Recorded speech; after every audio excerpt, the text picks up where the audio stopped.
Hello and welcome two point of solution. हम महिला supervisor पर्यवेक्षक मध्य प्रदेश की भर्ती का जो पिछला प्रीवियस ईयर पेपर है उसको देख रहे हैं और 1 to 1 क्वेश्चन को हम सोल्व करके देख रहे हैं कि किस क्वेश्चन का क्या आंसर है। ये वाली जो क्लास करने का आपका सबसे बड़ा फायदा ये रहेगा कि परीक्षा में किस तरह के प्रश्न आपसे पूछे जाते हैं, इस बात की जानकारी आपको इस पेपर को देखकर मिल जाएगी। आपको आगे की तैयारी किस आधार पे करनी है, किस आधार पर आप अपने प्रश्नों को सॉल्व करेंगे, क्या है वो सारी जानकारी आपको इस क्लास में मिल रही है। अभी तक हम 6 क्लास पूरी कर चुके हैं। ये हमारी 7वीं क्लास है और इस 7वीं क्लास में हम जो मैनेजरियल स्किल है, प्रबंध की ये गुण वाला जो पार्ट है आपके पेपर का, उसके क्वेश्चन देखेंगे। जो अभी तक हम 15 क्वेश्चन इस वाले पार्ट के कर चुके हैं, फिर 15 से आगे जो 16 नंबर से क्वेश्चन हैं वो हम इसमें देखेंगे और इस वाले पार्ट को आज हम कंप्लीट कर लेंगे। अब जो है पॉइंट ऑफ सॉल्यूशन के साथ कनेक्ट है। यदि आप क्लास ज्वाइन करना चाहते हैं तो भी इसकी क्लास अवेलेबल है एकेडमी पर। 8962496594 पर कॉल कीजिएगा, आपको सारी जानकारी इसमें मिल जाएगी। ये है पॉइंट ऑफ सॉल्यूशन का एप्लीकेशन, जिस पर आपको एनसीईआरटी के पीडीएफ नोट्स, एनसीईआरटी की क्लासेस फ्री में अवेलेबल हैं। इसको प्ले स्टोर से आप डाउनलोड कर सकते हैं। ये जो हमारा पेपर है ये 25 मार्च 2017 का सुबह 9:30 बजे वाला पेपर है। ये जो पेपर लेता है आपका डायरेक्टोरेट ऑफ एकीकृत बाल विकास सेवा रिक्रूटमेंट टेस्ट 2017, जो कि महिला पर्यवेक्षक और महिला आंगनवाड़ी कार्यकर्ता का जो पेपर लिया था उसका सॉल्यूशन है। चलिए बढ़ते हैं अपने पहले प्रश्न की तरफ। और इस पेपर के इस मैनेजरियल स्किल के 16 नंबर का जो पेपर है, when people in a cluster range from 3 to 50 it is a dash. जब किसी गुच्छ गुच्छ यानी क्लस्टर में लोगों की संख्या 30 से 50 होती है तो वह डैश कहलाता है। आपको एक पीपल के क्लस्टर को बताना है उसे क्या कहा जाता है। और विकल्प 1 है आपका भीड़, विकल्प 2 है आपका समूह और विकल्प 3 है मास, जन या सार्वजनिक। विकल्प 4 है नैन ऑफ दिस। क्या होगा इसका आंसर? इसका आंसर जो होगा वो होगा आपका समूह। यानी जब किसी क्लस्टर में लोगों की संख्या फिक्स बताया गया है कि संख्या 3 से 50 होती है तो वो एक ग्रुप कहलाता है, आपका समूह कहलाता है। नेक्स्ट है, किस सामाजिक समूह में संपर्क व्यक्तिगत होता है। ये जो सामाजिक समूह दिए गए हैं, विकल्प 1 द्वितीयक, विकल्प 2 तृतीयक, विकल्प 3 है प्राथमिक और विकल्प 4 है ऑल ऑफ दिस, उपयुक्त सभी। क्या होगा इसका राइट आंसर? इसका राइट आंसर आपको इन दिनों में से जो देना है, यानी किस सामाजिक समूह में संपर्क व्यक्तिगत होता है। ये जो समूह दिए गए हैं प्राइमरी, सेकेंडरी और टर्शियरी, इनमें से जो प्राथमिक समूह होता है इस समूह में संपर्क व्यक्तिगत होता है। तो आपका जो सही उत्तर होगा इसमें वो होगा ऑप्शन 3 प्राथमिक। नेक्स्ट, इनमें से किस अवधि को योजना सॉरी इनमें से किस अवधि को आयोजना इतिहास कहा जाता है। विकल्प 1969 से 1974, 1966 से 1969, 1965 से 1968, 1961 से 1966। क्या होगा आपका इसका राइट आंसर? इसका जो राइट आंसर होगा वो होगा 1966 से 1969। आयोजना इतिहास, ये जो अवधि है 1966 से 1969, इसे अवधि को, इस समय को आयोजना इतिहास कहा जाता है। फैक्ट क्वेश्चन है। नेक्स्ट क्वेश्चन है 19 नंबर का, नेतृत्व का जीवन चक्र सिद्धांत देश ने विकसित किया था।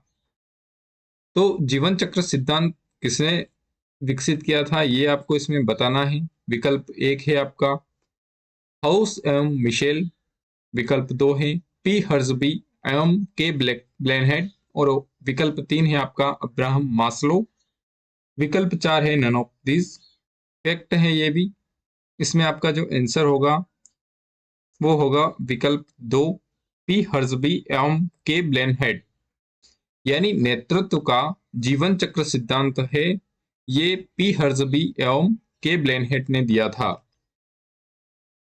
नेक्स्ट, आस पड़ोस किस प्रकार के सामाजिक समूह में आता है? विकल्प 1 है प्राथमिक, विकल्प 2 है द्वितीयक, विकल्प 3 है तृतीयक, विकल्प 4 है ऑल ऑफ दिस। इसका जो राइट आंसर होगा वो होगा आपका प्राइमरी, यानी आपका जो पड़ोसी हैं, नेबरहुड है, वे आपके प्राथमिक सामाजिक समूह में आते हैं। अभी जो देखा था हमने पिछला क्वेश्चन, उसका जो आंसर था प्राथमिक समूह वाला, जैसे कि पर्सनल कांटेक्ट वाला जो था ना, ये social group the contact is personal, ये भी प्राथमिक सामाजिक समूह के अंतर्गत आता है। तो पड़ोसी हैं, उन्हीं से पर्सनल कांटेक्ट होगा मेन। तो ऑब्वियसली आपका जो ये वाला है आस पड़ोस, किस प्रकार के सामाजिक समूह में आते हैं? तो ये प्राथमिक सामाजिक समूह में ही आते हैं। फिर आपका 21 नंबर का जो क्वेश्चन है, समूह का या के मुख्य वर्गीकरण है या है? अभी तक आपने प्राथमिक का तो उत्तर देखा ही है, तो विकल्प 1 प्राथमिक तो होगा, विकल्प 2 सेकेंडरी या द्वितीयक, विकल्प 3 तृतीयक या टर्शियरी, और विकल्प 4 है आपका ऑल ऑफ दीज, उपयुक्त सभी। तो जब प्राथमिक है, द्वितीयक है, तृतीयक है, तो आपका जो इसका समूह का वर्गीकरण है, जो वो मुख्य रूप से इन तीनों वर्गों में वर्गीकृत किया गया है। तो इसका जो उत्तर होगा वो होगा विकल्प 4, उपयुक्त सभी। नेक्स्ट क्वेश्चन देखते हैं 22 नंबर वाला। मूवी प्रोजेक्टर डैश का उदाहरण है। ये जो 4 विकल्प दिए गए हैं, इसमें से आपको बताना है कि कौन सा एग्जाम्पल आपको मूवी प्रोजेक्टर का लग रहा है। विकल्प 1 दिया है आपका मौखिक सहायक उपकरण, विकल्प 2 दिया गया है आपका लिखित सहायक उपकरण, विकल्प 3 दिया गया है आपका प्रक्षेपित सहायक उपकरण, विकल्प 4 दिया गया है अप्रक्षेपित सहायक उपकरण। इसका जो आपका सही विकल्प होगा वो होगा विकल्प 3, प्रक्षेपित सहायक उपकरण। इंग्लिश में अगर देखें तो प्रोजेक्टेड एड। बताना भी क्या है आपको, मूवी प्रोजेक्टर का उदाहरण बताना है। तो आपको ओरल तो हो नहीं सकता, रिटर्न भी मूवी का हो नहीं सकता। अप्रक्षेप नॉन प्रोजेक्टेड कैसे होगा? तो आपका विकल्प 3 ही सही होगा, प्रोजेक्टेड एड, यानी प्रक्षेपित सहायक उपकरण। इस वाले प्रश्न का आपका राइट उत्तर होने वाला है। नेक्स्ट क्वेश्चन देखते हैं 23 नंबर का क्वेश्चन जो है, पोस्टर में अमूर्त चित्र प्रयोग नहीं किए जाने चाहिए क्योंकि विकल्प 1 है वे नीरस होते हैं, विकल्प 2 है वे भ्रामक होते हैं, विकल्प 3 है उन्हें बनाने में समय लगता है, विकल्प 4 है आपका नन ऑफ दिस। तो 23 नंबर का जो क्वेश्चन है वो आपको एक पोस्टर के बारे में जानकारी देते हैं। उस पोस्टर में अमूर्त चित्र यानी एब्स्ट्रैक्ट पिक्चर, उनको यूज नहीं करना चाहिए। क्यों? बोरिंग होते हैं ऐसा तो नहीं है, कंफ्यूजिंग होते हैं, हो सकता है कि कंफ्यूजिंग हो, तो पोस्टर किसी एडवर्टाइजमेंट के लिए देते हैं, हम कोई जानकारी देने के लिए ही देते हैं। अगर हम उसमें अमूर्त चित्र का प्रयोग कर लेंगे तो वो सही जानकारी नहीं दे पाएंगे, लोग भ्रमित होंगे कि आखिर है क्या। तो इसका जो राइट आंसर है वो आपका जो 2 वाला विकल्प है, वे भ्रामक होते हैं, यानी कंफ्यूजिंग होने के कारण अमूर्त चित्रों का प्रयोग पोस्टर में नहीं किया जाता है। इसीलिए इस प्रश्न का आपका जो विकल्प 2 है ये राइट आंसर है कि वे भ्रामक होते हैं। फिर 24 नंबर का series is a component of what, श्रृंखला किसका घटक है? विकल्प 1 है आपका प्रवाह संचित्र या फ्लो चार्ट, विकल्प 2 है पाई चार्ट या वृत्तखंड संचित्र, विकल्प 3 है उत्सुकताजनक संचित्र स्ट्रिपटीज चार्ट। नन ऑफ दिस, विकल्प 4 है उपयुक्त में से कोई नहीं। आपका जो 24 नंबर का क्वेश्चन है, इसका जो राइट आंसर है वो है आपका फ्लो चार्ट, यानी श्रृंखला सीरीज जो होती है वो फ्लो चार्ट का भाग या घटक होते हैं। विकल्प क्वेश्चन 25, कौन सा सामाजिक समूह पसंद के अनुसार होता है? विकल्प 1 है आपका प्राथमिक, विकल्प 2 है आपका बहिर्समूह या आउट ग्रुप, विकल्प 3 है आपका वॉलेंट्री ग्रुप या स्वयंसेवी समूह, विकल्प 4 है आपका उपयुक्त में से कोई नहीं। यानी कौन सा सामाजिक समूह पसंद के अनुसार बनाया जाता है? तो ऑब्वियसली अगर पसंद के अनुसार बनाना है तो जिसमें स्वयं की इच्छा होगी, वॉलेंटरी बेस पे वो पार्टिसिपेट करेगा, वही समूह उसकी पसंद के अनुसार हो सकता है। तो विकल्प 3 है वो आपका पसंद के अनुसार होता है। ये वाला जो सामाजिक समूह है विकल्प 3 स्वयंसेवी समूह आपकी पसंद के अनुसार होता है। 26 कौन सी पंचवर्षीय योजना तीव्र औद्योगिकीकरण पर केंद्रित थी? विकल्प 1 है दूसरी पंचवर्षीय योजना, विकल्प 2 है चौथी पंचवर्षीय योजना, विकल्प 3 है छठी पंचवर्षीय योजना और विकल्प 4 है आपका आठवीं पंचवर्षीय योजना। फैक्ट है कि जो आपकी दूसरी पंचवर्षीय योजना है यही जो थी ये औद्योगिकीकरण पर केंद्रित थी। यानी दूसरी पंचवर्षीय योजना जो पंचवर्षीय योजनाएं चलाई जाती थी योजना आयोग की तरफ से, अब तो नहीं चलाई जाती क्योंकि अब योजना आयोग को रिप्लेस करके नीति आयोग बना दिया गया है। इस वजह से अब ये पंचवर्षीय योजनाएं नहीं चलाई जाती। लेकिन नीति आयोग से पहले जो योजना आयोग था वो इसे रेगुलर बेसिस पर पंचवर्षीय योजनाएं चलाता था। लेकिन कभी ऐसा समय भी आया है, पिछली क्लास में हमने डिस्कस किया है, तब योजनाएं नहीं लाई गई थी जिन्हें योजना अवकाश भी कहा गया था उसमें। तो आपको इसमें इस क्वेश्चन में सिर्फ ये बताना है कि तीव्र औद्योगिकरण की योजना थी वो किस पंचवर्षीय योजना में थी, तो वो आपका विकल्प 1 सही है। दूसरी पंचवर्षीय योजना जो थी वो तीव्र औद्योगिकरण पर आधारित थी। 27 औपचारिक सामाजिक समूह डैश पर आधारित होते हैं। विकल्प 1 औपचारिक यानी फॉर्मल सोशल ग्रुप, तो विकल्प इससे आपको ज्यादा समझ में आ जाएगा फॉर्मल सोशल ग्रुप से। विकल्प 1 है लॉज कानूनों, विकल्प 2 है रूल्स नियम, विकल्प 4 है रेगुलेशंस विनियमों और विकल्प 4 है आपका उपयुक्त सभी। क्या होगा इसका राइट आंसर? जो फॉर्मल सोशल ग्रुप होते हैं औपचारिक सामाजिक समूह वो कानूनों नियमों और विनियमों पर बने हुए होते हैं। इसीलिए इस प्रश्न का जो आपका सही आंसर होगा वो होगा विकल्प 4 उपयुक्त सभी। ठीक है, नेक्स्ट। भारत की एकमात्र महिला मुख्य निर्वाचन आयुक्त का नाम बताइए। फैक्ट है महिला मुख्य निर्वाचन आयुक्त का नाम बताना है। विकल्प 1 है रमा देवी, विकल्प 2 है लीला सेठ, विकल्प 3 है फातिमा बेबी और विकल्प 4 है आपका अन्ना चांडी। इसका जो राइट आंसर होगा वो होगा रमा देवी। विकल्प 1 इसका राइट आंसर होगा। रमा देवी जो थी ये भारत की एकमात्र महिला मुख्य निर्वाचन आयुक्त बनाई गई थी। ये कब बनाई गई थी, इनका टेन्योर क्या था, वो आप कमेंट सेक्शन में बता सकते हैं। 29 नंबर का क्वेश्चन देख लेते हैं। स्थानीय नेता नेतृत्वकर्ता डैश की भूमिका निभाते हैं। विकल्प 1 है शिक्षक, विकल्प 2 है मार्गदर्शन करना, विकल्प 3 है प्रशिक्षक, विकल्प 4 है आपका उपयुक्त सभी। इसका जो राइट आंसर होगा वो होगा आपका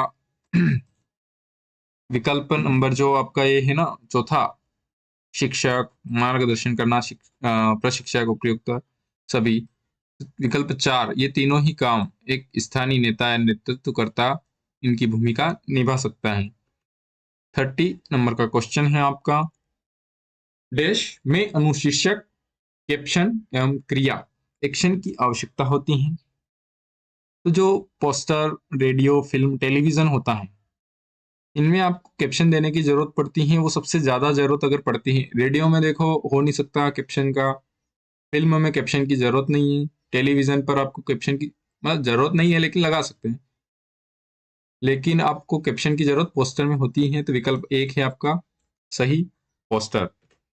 31 नंबर का जो क्वेश्चन है आपका राष्ट्रपति देश की सलाह पर राज्यपाल की नियुक्ति करते हैं।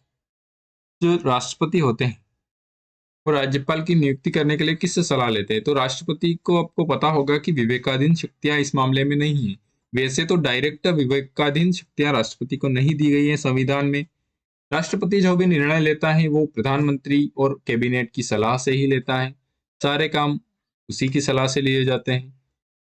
तो राष्ट्रपति जो को जब राज्यपाल की नियुक्ति करनी होती है तो वो प्रधानमंत्री से ही सलाह लेता है। तो राष्ट्रपति जो है वो प्रधानमंत्री की सलाह पर राज्यपाल की नियुक्ति करते हैं।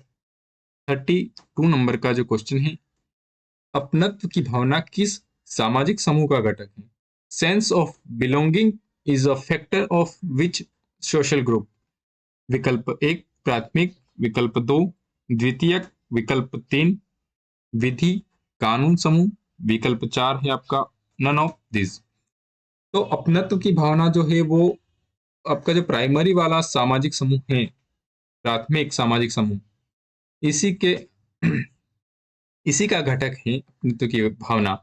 यानी अपने आस पड़ोस और व्यक्तिगत संबंध वाले जो समूह थे, पिछले 2 क्वेश्चन देख चुके हैं। तो जो पर्सनल यानी व्यक्तिगत संबंध और आस पड़ोस होगा ना, तभी तो आपको अपनत्व की भावना आएगी। तो इस हिसाब से आपका जो विकल्प 1 है, प्राइमरी प्राथमिक सामाजिक समूह, इसका घटक होता है।